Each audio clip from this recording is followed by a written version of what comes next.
I want to talk to you today about something so important it might just change everything for you. You know what fascinates me? How some people can walk into a room and fill it with energy, ideas, and possibility, and others, well, they walk in and it seems like all the air gets sucked right out. Ever notice that? Here is what I have learned after all these years. If they are not adding to your life, they are taking from it. That is not just a clever saying. That is one of the most important life principles you will ever understand. Some folks will tell you that people are neutral in your life, but I am here to tell you there is no neutral. Everyone is moving you toward your goals or away from them. Everyone is lifting you up or pulling you down.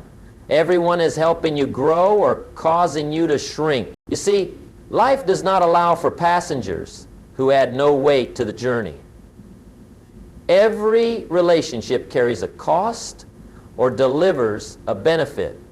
And sometimes the most expensive things in your life are not what you buy, but who you choose to spend your time with. I learned this lesson a long time ago. I was struggling in business, working hard but not seeing results. One day my mentor asked me a simple question, Jim, who are you spending your time with? That question changed everything for me.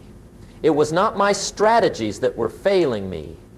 It was my associations. Now I want to ask you the same question. Who are you spending your time with? Who are the 5 people closest to you right now? Because I guarantee you this, you are becoming like them. You are adopting their attitudes, their income level, their health habits, their outlook on life. And if that thought makes you uncomfortable, well, it should. The law of association might be the most powerful force shaping your future right now. And most people never even think about it. They just drift into relationships, partnerships, friendships, without ever asking, is this person adding to my life or taking from it? So today, we are going to fix that. I am going to share with you exactly how to tell the difference between the people who add value to your life and those who subtract it. And more importantly, what to do about it. Because here is the truth. You cannot change your life without changing your associations. It is simply not possible. Show me your friends, and I will show you your future. It is that simple, and it is that profound. Let me explain how the law of association really works. You become the average of the 5 people you spend the most time with. Their income, their health, their attitudes, their success levels, all rub off on you in ways you cannot even see. If you hang around 5 confident people, you will become the 6th. If you hang around 5 complainers, you will become the 6th. If you hang around 5 millionaires, guess what? You are going to start thinking like a millionaire, acting like a millionaire, and eventually becoming a millionaire. Now this works in reverse too. Spend enough time with 5 broke people and your financial thermostat will adjust downward. Spend enough time with 5 unhealthy people and your habits will drift toward theirs. This is not judgment. This is just how human behavior works. Think of it like this. If you put a warm glass of water in a refrigerator, what happens? The water does not make the refrigerator warmer. The refrigerator makes the water colder. That is exactly how influence works in relationships. The stronger influence always wins. I had a friend years ago who was incredibly talented, smart, creative, hardworking, but he kept missing opportunities, making poor decisions. I could not figure it out until I met his closest friends. Every Friday night they would get together and talk about how unfair life was, how the system was rigged, how success was just luck. Every week my friend was being programmed with excuses instead of excellence, and it showed in everything he did. His associations were setting his ceiling. Now this might sound harsh, but sometimes the most loving thing you can do for yourself is to distance yourself from people who are moving in a direction you do not want to go. This does not mean you hate them. It just means you love your future more than you love your comfort. So how do you know who is adding to your life and who is taking from it? Let me give you some clear signs to look for. Value adders encourage your dreams. Value takers minimize them. When you share a goal with a value adder, they ask how they can help. When you share it with a value taker, they list all the reasons it will not work. Value adders celebrate your wins without jealousy. Value takers either ignore your success or try to one-up you. That is great, you got a promotion. I was offered one last year, but turned it down because the hours were too long. Value adders respect your time. Value takers consume it without thought. They call with every crisis, drop by without warning, and somehow their emergencies always become yours. Value adders give you energy. After spending time with them, you feel motivated, inspired, ready to take on challenges. Value takers leave you drained, confused, and doubting yourself. Value adders push you toward growth. They recommend books, introduce you to new people, challenge your thinking. Value takers keep you comfortable, reinforce old habits, and resist when you try to change. Value adders talk about ideas and possibilities. Value takers talk about people and problems. Pay attention to the content of your conversations. Are you discussing dreams or drama? Value adders take responsibility for their lives. Value takers blame circumstances, the economy, the government, their boss, their spouse, their childhood, for everything wrong in their life. Value adders invest in themselves.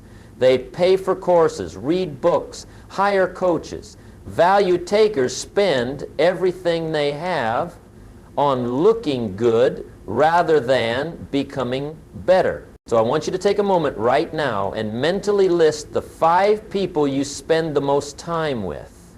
For each person, ask yourself, after I spend time with this person, do I feel better or worse? Am I more likely to take positive action or less likely? Is my thinking clearer or more confused? The answers will tell you everything you need to know. Now let me tell you about the real cost of keeping the wrong people in your life, because it is far higher than most people realize. First, there is the financial cost. Studies show your income will rarely exceed the average income of your closest friends by more than 20%. Think about that. If your 5 closest friends average $50,000, 0 cents a year, you are likely capped around $60,000, 0 cents, regardless of your potential. Is that what you want for your financial future? To have your ceiling set by someone else's floor? I doubt it. Then there is the emotional cost. Every complaint session, every drama-filled conversation, every negative interaction takes a piece of your mental energy that could be directed toward your goals. I know a woman who spent 3 hours every week listening to her friend complain about the same job she refused to leave and the same relationship problems she refused to address. 3 hours a week, 50 weeks a year. That is 150 hours annually, or nearly 4 full work weeks. Imagine what she could have built, learned, or created with those 150 hours instead. The opportunity cost of value-taking relationships is staggering when you add it up. There is also the cost of delayed dreams. How many people put off starting that business, writing that book, or pursuing that degree because the voices around them convinced them it was too risky, too difficult, or too late? The greatest cost of all might be the life you never get to live because you surrendered your potential to keep people comfortable. Here is something few people talk about. Negative associations do not just waste your time. They waste your talent. They waste your potential. They waste the person you could become if you were surrounded by growth. Well, let me ask you something. What could you accomplish this year if everyone around you believed in you completely? What mountains could you climb if your 5 closest associates were all climbing their own mountains and sharing what they learned. The gap between those two scenarios is the true cost of keeping value takers in your life. Now, I am not suggesting you need to dramatically cut people off tomorrow. What I am suggesting is that you need to take inventory of your relationships with clear eyes and an honest heart. Start by tracking your emotions after interactions. Keep a simple journal for 2 weeks. After each significant conversation or meeting, write down, who was I with? How did I feel afterward? What actions did this interaction inspire me to take? The patterns will become clear very quickly. Some people consistently lift you up.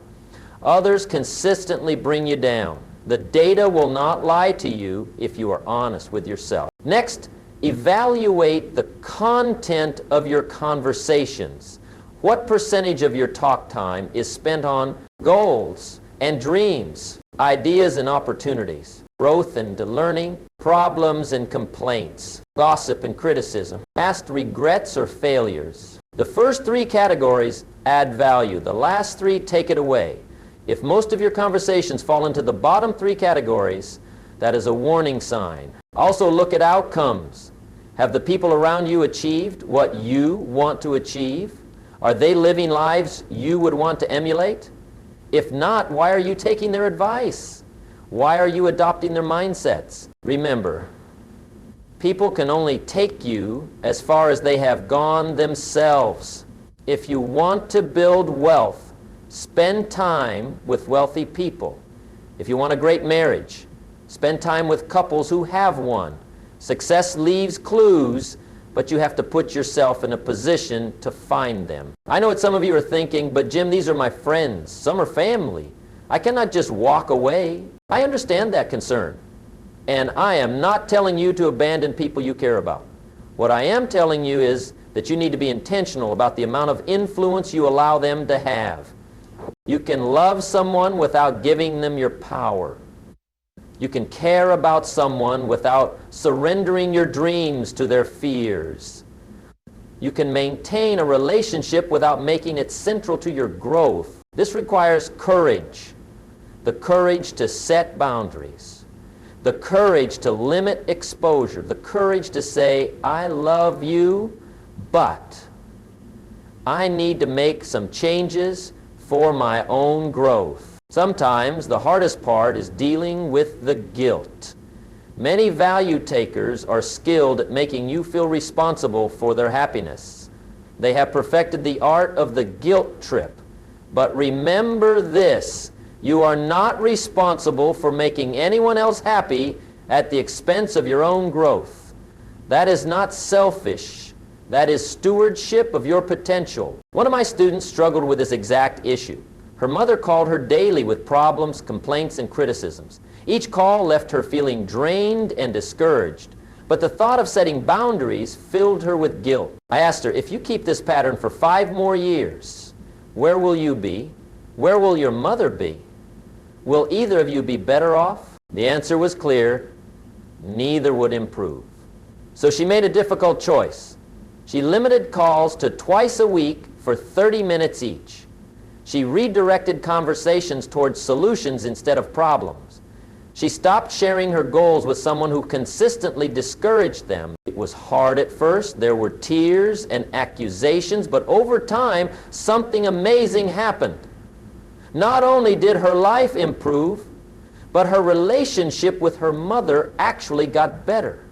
The boundaries created respect.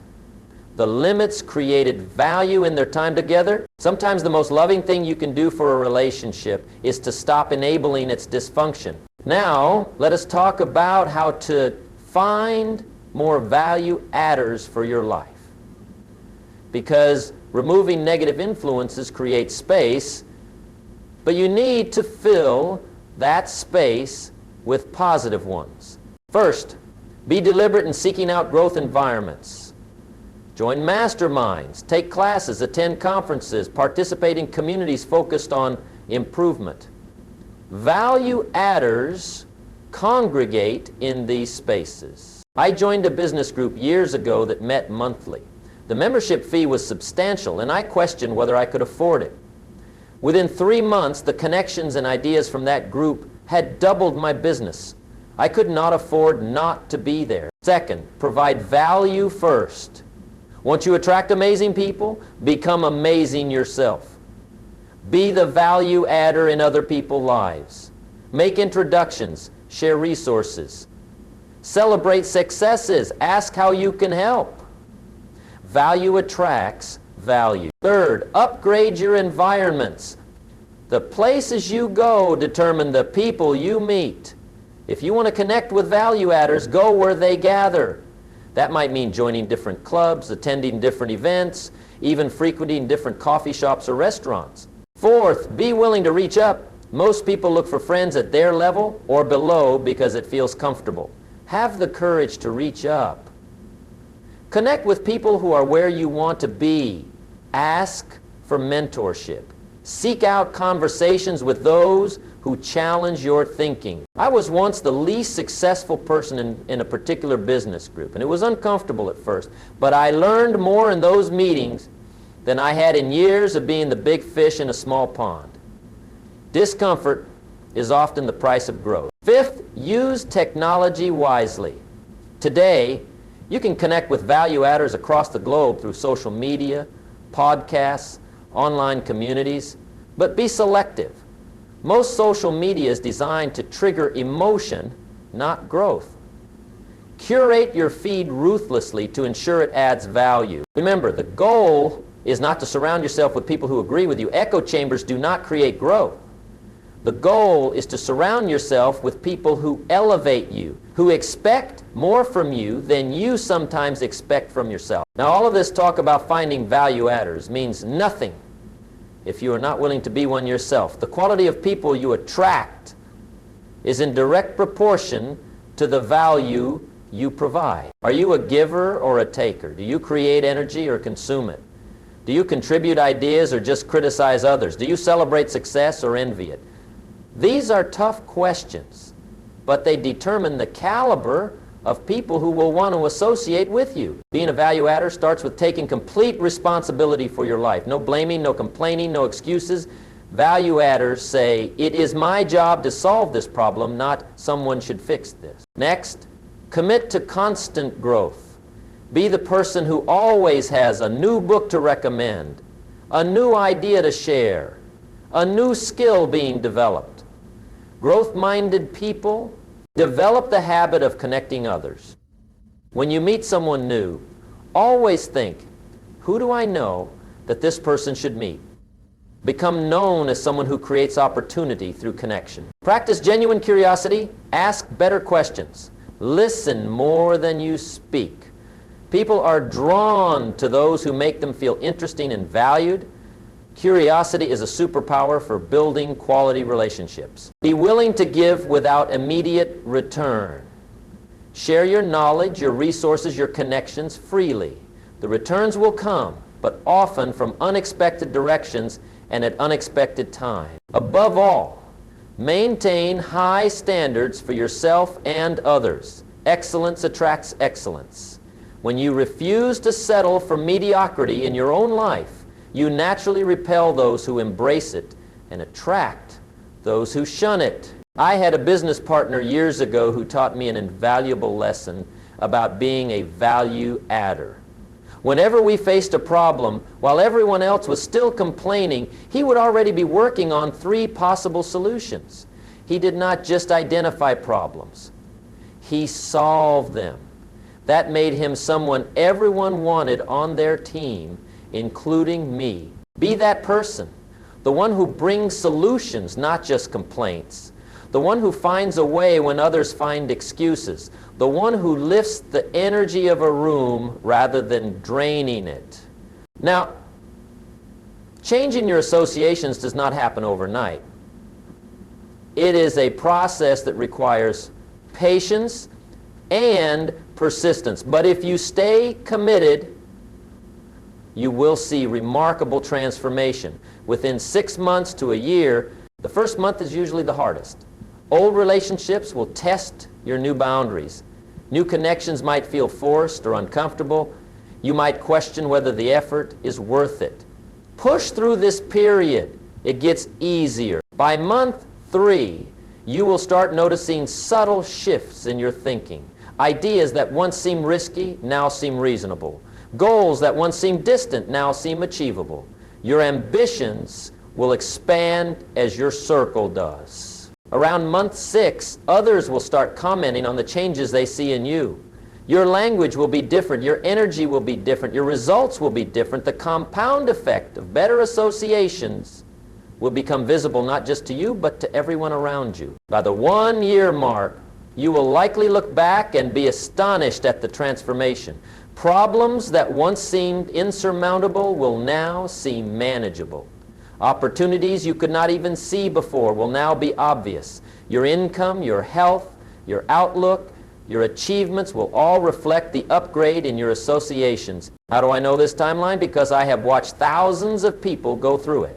The timeline is remarkably consistent. What varies is only people's willingness to start the process and stick with it. I remember working with a young man who was stuck at an income plateau for years.